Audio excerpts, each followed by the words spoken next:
Oke, bisa kita mulai untuk perkuliahan hari ini ya. Untuk apa namanya hari ini ya, pembahasan kita kali ini adalah masih di kriptografi seperti yang sudah saya katakan kemarin ya. Kriptografi ada dua sesi karena memang agak banyak ya untuk materi yang harus disampaikan. Kalau saya sampaikan sekali mungkin nanti akan membingungkan ya. Oke, seperti biasa ya, jangan sampai ada yang pengabsenan. Kemudian untuk materi juga nih bisa diakses di Classroom nanti ya, bisa di-download untuk bahan belajar dan bahan pengembangan.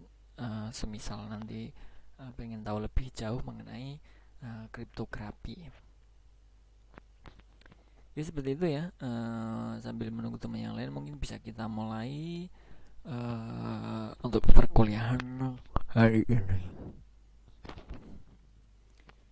Ini melanjutkan yang kemarin ya. Jadi kriptografi kemarin sudah saya jelaskan apa itu kriptografi, beberapa contoh juga sudah saya contohkan. Nah, sekarang kita lanjut ya, algoritma enkripsi dan deskripsi. Beberapa sistem kriptografi menggunakan kunci yang berbeda untuk enkripsi dan deskripsi ya, dekripsi ya. Misalnya, kunci enkripsi adalah K1 dan kunci deskripsi adalah K2 yang dalam hal ini K1 sama dengan atau tidak sama dengan K2. Nah, sistem kriptografi semacam ini dinamakan sistem near symmetris atau sistem kunci publik.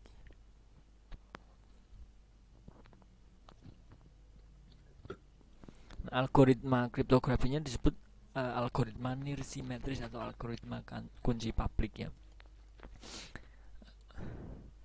Nah, kita contohkan di sini untuk awalnya plaintext kita enkripsikan terlebih dahulu sebelum kita kirim ke pengirim itu menggunakan K1 atau kunci 1. Kemudian di enkripsi ini nanti akan dijadikan sebuah ciphertext ya dari plaintext tadi. Di sini untuk membuka kita deskripsikan itu bisa saja masih menggunakan kunci yang sama ya. Kalau memang K1 atau K1-nya kita samakan untuk K2, tapi kalau tidak ya tidak ya. Berarti kita buka menggunakan kunci K2 baru kita deskripsikan menjadi sebuah plaintext kembali dan pesan yang sampai ke pengirim itu sesuai yang sampai ke penerima itu sesuai dengan pesan pengirim. Seperti itu konsepnya. Kunci nirsimetris atau publik. Setiap orang memiliki sepasang kunci publik dan kunci privat. Nah, kunci publik dipublikasikan ya, atau nah ini publik ini berarti sama ya, antara enkripsi dan deskripsi K1 dan K2 itu sama. Kalau untuk bisa sama bisa tidak ya tadi untuk nirsimetris. Nah, kunci privat disimpan rahasia dan tidak boleh ditransmisikan atau dipakai bersama.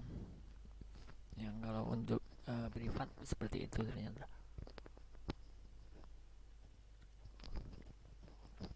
Proses pengiriman kemarin kita contohkan menggunakan pesan misalnya dengan kunci publik. Ini Alis membuat kunci publik dan kunci privatnya. Jadi ada kunci publiknya, ada kunci privatnya. Nah, si Bob mengenkripsi pesan dengan kunci publik Alice.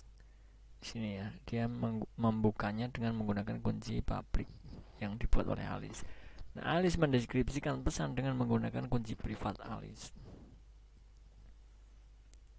Untuk mendeskripsikan kembali itu ternyata si Alice ini menggunakan kunci privat. Ini untuk nirsimetris seperti ini ya untuk alurnya.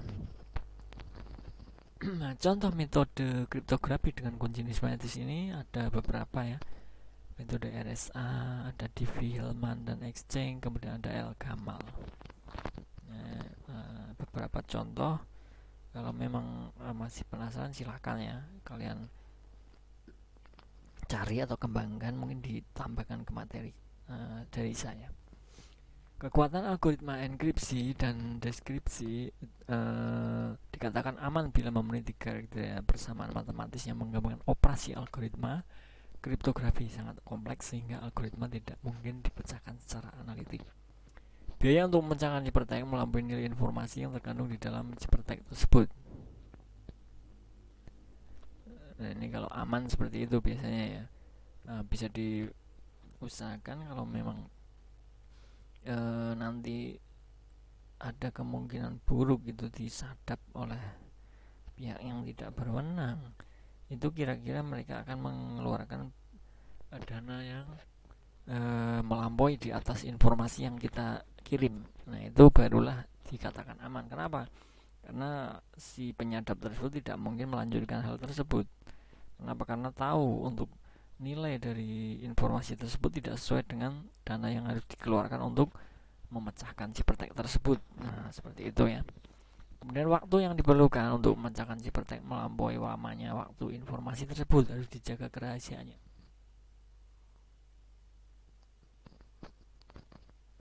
Nah, ini juga sama halnya dengan poin 2 ini ya sebenarnya, cuma ini masalah waktu.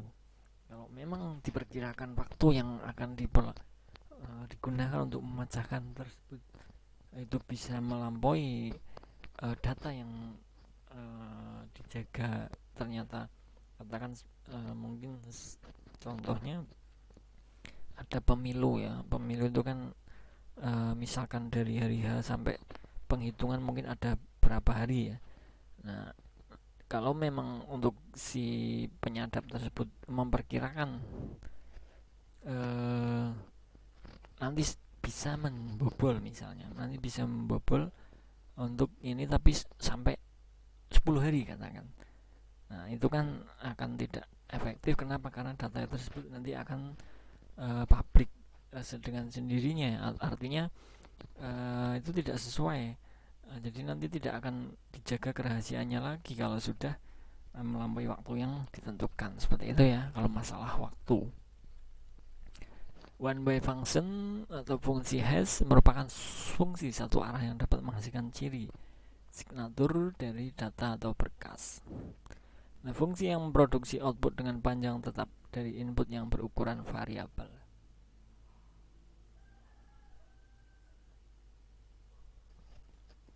Perubahan satu bit saja akan mengubah keluaran hash secara drastis.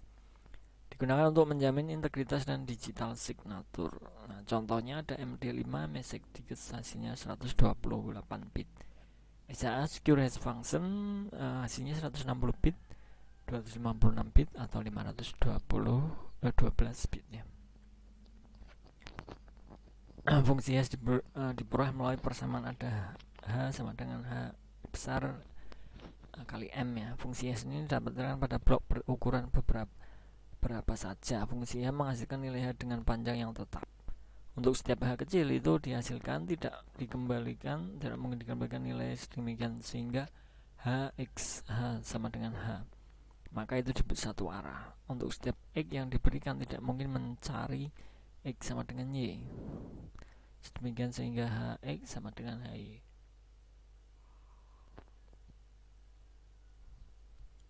Tidak mungkin mencari pasangan X dan Y, sedemikian sehingga Hx sama dengan Hy. Autentikasi dan tanda tangan digital kriptografi juga menangani masalah keamanan berikut.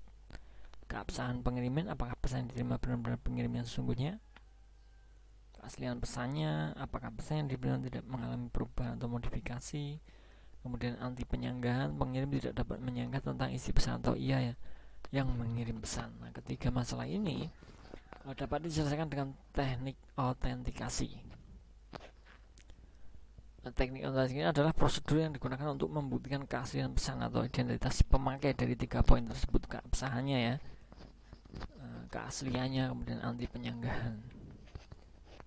Tanda tangan digital digunakan untuk membuktikan autentikasi dokumen kertas.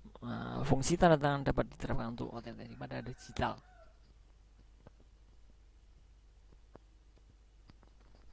Pada data digital, tanda tangan ini disebut dengan tanda digital signature.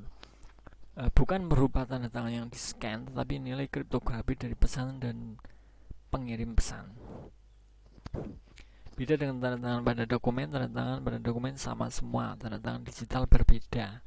Integritas data dapat dijamin dan dapat juga membuktikan asal pesan, keabsahan pengirim dan anti penyangga.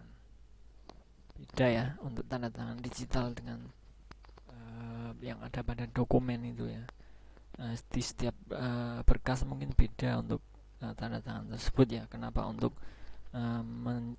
berjaga-jaga untuk meminimalisir ya untuk masalah kriptografi tersebut ya, mengkripto tanda tangan digital dengan algoritma kunci publik. Algoritma kunci publik ini dapat digunakan untuk membuat tanda tangan digital.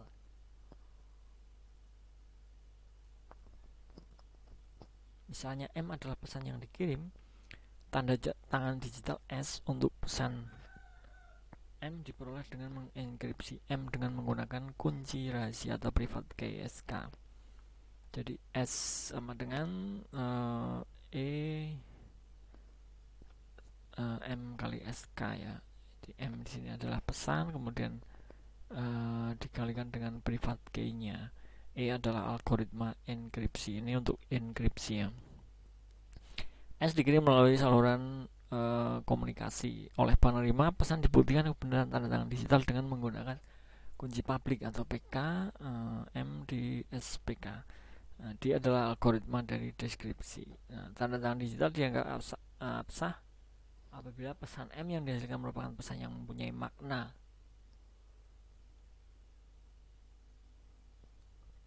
Algoritma yang sering digunakan adalah RSA dan L-Gamal. Maka dari itu tadi seperti yang tadi saya katakan, kalian pelajari ya mengenai algoritma untuk yang digunakan untuk kriptografi ya. Tadi ada RSA, L-Gamal dan lainnya. Itu silahkan dikembangkan sendiri ya untuk materinya ya. Tanda tangan digital dengan fungsi hash. Jadi pesan yang tidak dikirim dibuatkan message digest atau MD dengan fungsi hash.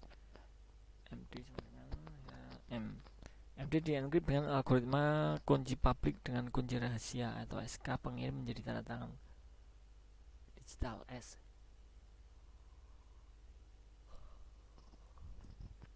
Pesan M digabung dengan tanda tangan digital S lalu dikirim melalui saluran komunikasi seolah-olah M sudah ditandatangani oleh pengirim. Di tempat penerima, pesan diverifikasi. Tanda tangan digital dideskripsi dengan kunci publik atau PK pengirim pesannya sehingga menghasilkan message digest semula MD. Pengirim membuat message digest MD1 dari pesan M dengan menggunakan fungsi hash yang sama dengan fungsi hash yang digunakan pengirim.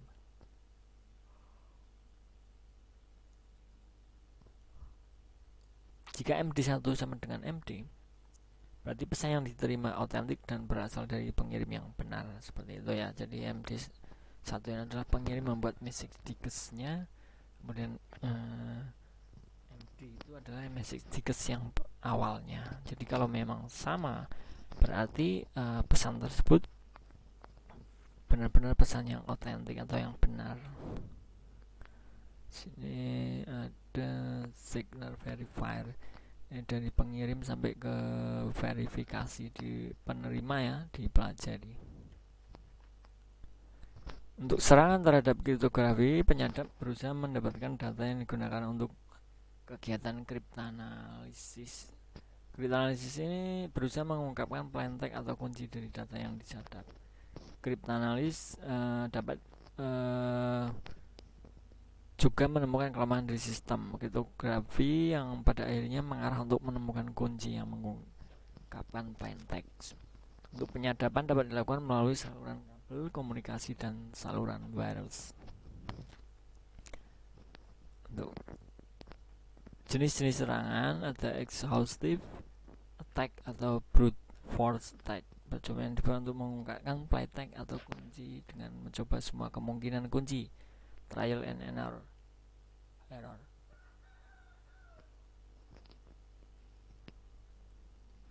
Jadi untuk exhaust attack ini bisa dikatakan mencoba-coba ya. Jadi semuanya dicoba sampai ketemu untuk membuat serangan di dalam nantinya di dalam sebuah komputer maupun di jaringan komputer. Diasumsikan kriptanalis memiliki sebagian plaintext dan ciphertext yang bersesuaian. Caranya, plaintext yang diketahui enkripsi dengan setiap kemungkinan kunci, lalu hasilnya dibandingkan dengan ciphertext yang bersesuaian. Jika hanya ciphertext yang tersedia, ciphertext tersebut dideskripsi dengan mengandung dengan setiap kemungkinan kunci, dan plaintext hasilnya diperiksa adalah apakah mengandung makna atau tidak. Kalau memang itu benar-benar aman ya. Serangan ini membutuhkan waktu yang sangat lama. Untuk menghindari serangan ini, gunakan kunci yang panjang dan tidak mudah ditebak.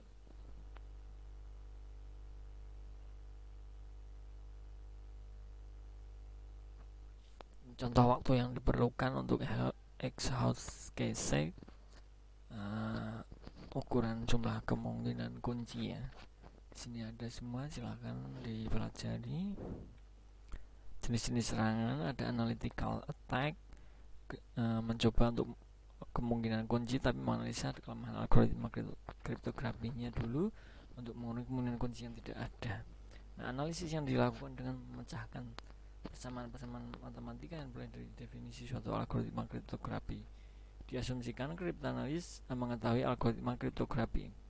Metode analytical attack biasanya lebih cepat menemukan kunci dibanding dengan exhaust attack.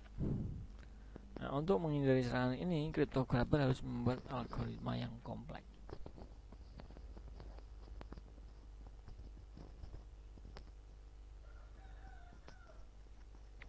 Jadi antara yang membuat algoritma demi keamanan komputer, keamanan di dalam jaringan, itu biasanya berlomba-lomba ya, berlomba-lomba dalam artian agar tidak dapat bisa di bobol ataupun dirusak ya oleh pihak yang tidak berwajib. Akan tetapi si perusak tersebut itu juga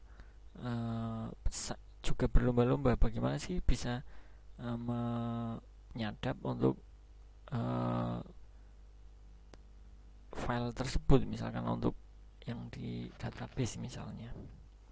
Jadi sama-sama ya, mereka itu saling berlomba-lomba meningkatkan, mengupdate masing-masing dari antara si pembuat ataupun administratornya kemudian dengan pelaku yang tidak bertanggung jawab, seperti itu.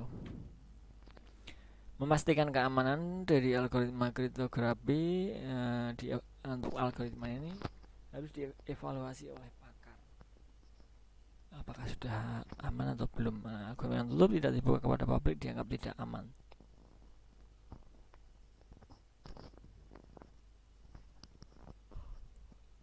Membuat algoritma yang aman tidak mudah ya, maka dari itu ya, itu sangat bagaimana sih caranya agar tidak ketahuan oleh si penyadap tersebut, itu sangat lumayan ya, untuk ini tidak mudah. Kode maker vs kode breaker akan terus berlangsung. Selesai ya untuk pertemuan hari ini untuk mengenai kriptografi, sudah selesai berarti. Untuk sama dengan kriptografi yang pertemuan sebelumnya, ini adalah lanjutan dari untuk minggu kemarin. Oke, seperti itu saja yang bisa saya sampaikan. Terima kasih untuk teman-teman semua yang sudah di dalam perkuliahan hari ini. Semoga berguna untuk kita semua. Saya Hari, wassalamualaikum warahmatullahi wabarakatuh. Salam sejahtera untuk kita semua. Selamat belajar, selamat beraktivitas. Terima kasih.